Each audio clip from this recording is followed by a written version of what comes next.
What's up guys, Everything Apple Pro here, and we're out at Timothy Lake right now doing another test on the iPhone 7 and 7 Plus. So we're gonna go ahead and see, can you scuba dive with these phones? So I've got a friend over here, he's a certified diver, and he's gonna go ahead and take these phones to different depths at this lake. We wanna get some cool footage, just basically see what can you do in a lake with these phones before they die. Before we sank them in a little bucket contraption, this time I wanna see actually using them underwater and getting footage with them. Can you do it, and how long until they die? So we're gonna go certain depth increments, basically like the last test, but this time in the real world. So we got a pretty deep lake here. It's very, very crystal clear.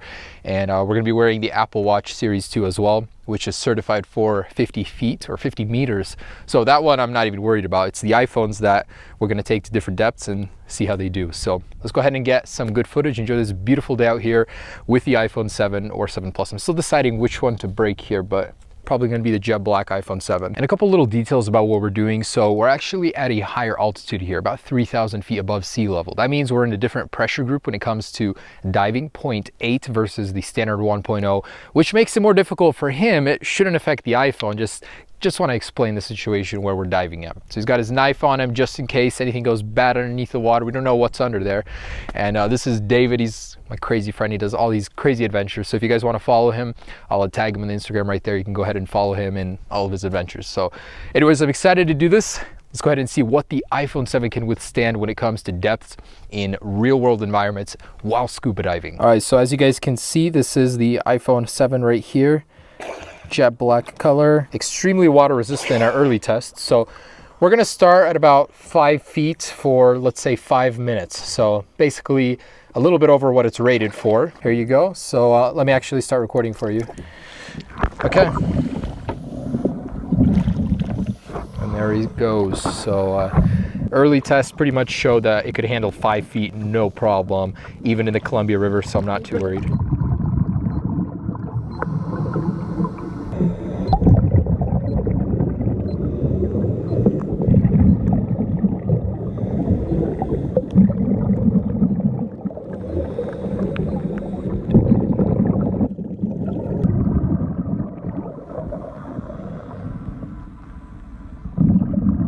All right, so we're just about now coming up to the 5-minute mark. So the iPhone at 1.5 meters should be good. I mean, I'm not too worried about it. All right, hand me that guy. So I'm gonna cut the recording, and it appears to be fine. I mean, really nothing to speak of. No signs of water damage. Phone is working for now. And 5 feet seems to be good, and that was a little bit over 5 minutes. So next stop is 10 feet, again for 3 to 5 minutes. How's the Apple Watch doing? Apple Watch is nice. It's telling me the time. All right, so you know underneath the water? Yeah. Okay, let's do it. 10 feet. I'll see you in about 5 minutes.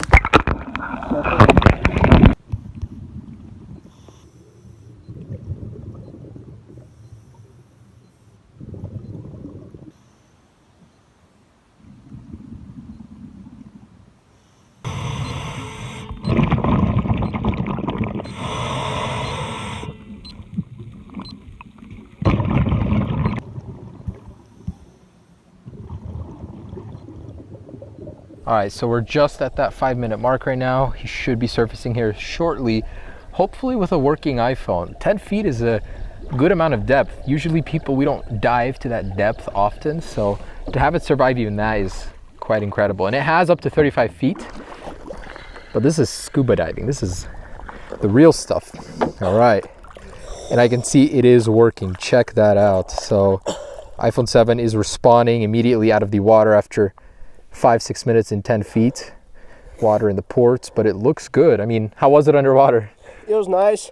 The touchscreen didn't work underwater, but we took it down to 14, 15 feet, and it was nice. 14, 15 feet already? Yeah, we were at 14 feet most of the time. Oh, dang. Okay, looks like next time we got to go to 20 then. Let's go to 20. Yeah. All right, iPhone 7. Wow, this thing is tough, seriously. So 14 feet, no problem. Must be the jet black color, who knows. But next stop, 20 feet. Let's do this. Let's go. We're just dumping all the footage in case it dies on the next depth test, because I don't know how deep this one will go for, but just in case, you know, precaution. All right, so we found a spot where we're gonna reach about 20 feet. So on the iPhone, I'm gonna go ahead and start recording right now in 4K. All right, here you go. Good luck. And he is off. So I'll show you guys after, but we actually found so many cool things underneath the water here. There's like sunglasses and dive masks, nets and stuff. We just pulled this one up right here. So kind of cool. Snorkeling and diving, scuba diving. You can see a lot of treasures. All right, let's wait about 5 minutes for him to surface, and we'll check out the iPhone at 20 feet.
All right, this is 20 feet. We're gonna see how he's doing underneath the water over there. You can seriously barely see him. Focus is so bad. There he is. Still works, just I turned it off accidentally. Oh, okay, so still works. That's 20 feet. That's actually more than 5 minutes. 25. 25 feet. All right, let's see. There's something funny going on with the display. Is it? Almost. I feel like I could see grid lines. Yeah, it's starting to like blur and oh my goodness, yeah. So I'm gonna put it in here so you guys can see. But the display is starting to do some funny things. It's got this motion blur going on. And I think the water finally got to it. So for just a minute there you could see it. Now it's gone. But yeah, there it is again. So it's hard to see things. They're starting to get blurry on the display. Oh man, that's kind of funny. So 25 feet in real world environments. That's what it took to start seeing some sort of water damage. And I'm not seeing any moisture in the camera lens itself, but the display seems to be affected by the water. All right, so I think that's what it took, honestly.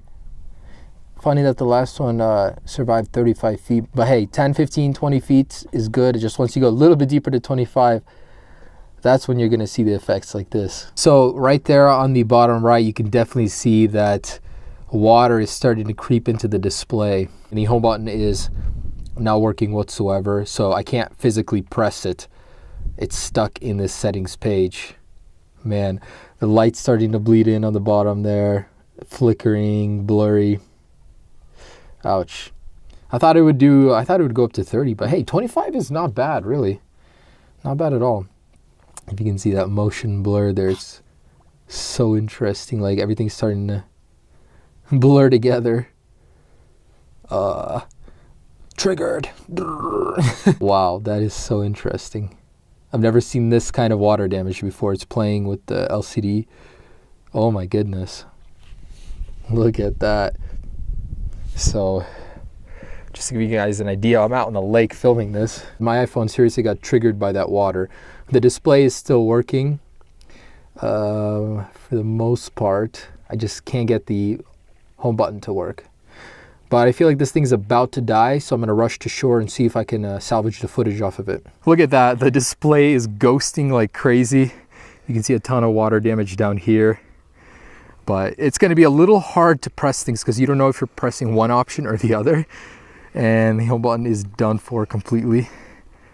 You can still like tap it virtually and the display is working everywhere, but that's the effect of the water. So this phone literally just now died. The display went off and it is done for. So if you guys are planning on going for a swim with your iPhone in real world environments, we were able to get 20 feet safely. Once we went past that to 25 and stayed down there, that's when the water started to get in, and it's going to be a problem. You know, it's fun to play with this thing in the water, just don't go too deep, and most of us won't even go beyond 10 feet. So other than that, I mean, I'm very surprised at how capable this thing is in the water. You can definitely see the moisture in there now. It crept in, so I'll try and hard reset it. On the other hand, here's the Apple Watch 2, and I've been scuba diving with it for like 2 hours already, and it doesn't even know that it's been underwater, really.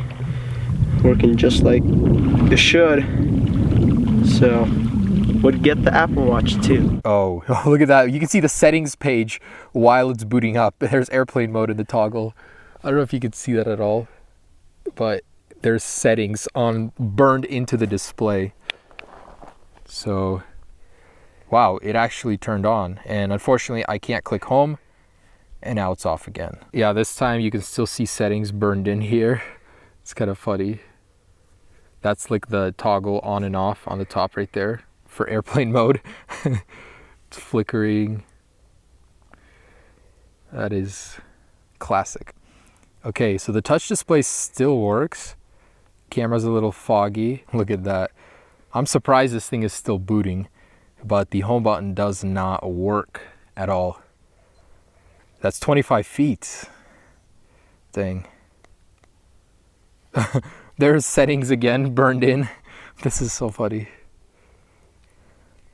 So that brighter display burns in apparently. Okay, I think that's it. I'm gonna stop torturing this iPhone, guys. So swim responsibly with your phones. Don't go beyond 20 feet and you guys should be good. Thanks so much for watching. Be sure to check out my other depth test videos, but this was actually pretty fun. So major props to my friend for helping me scuba dive with the iPhone. You can find his Instagram down below. Have a great day, guys. Enjoy the rest of the fall, the good weather with your iPhone in the water. Peace.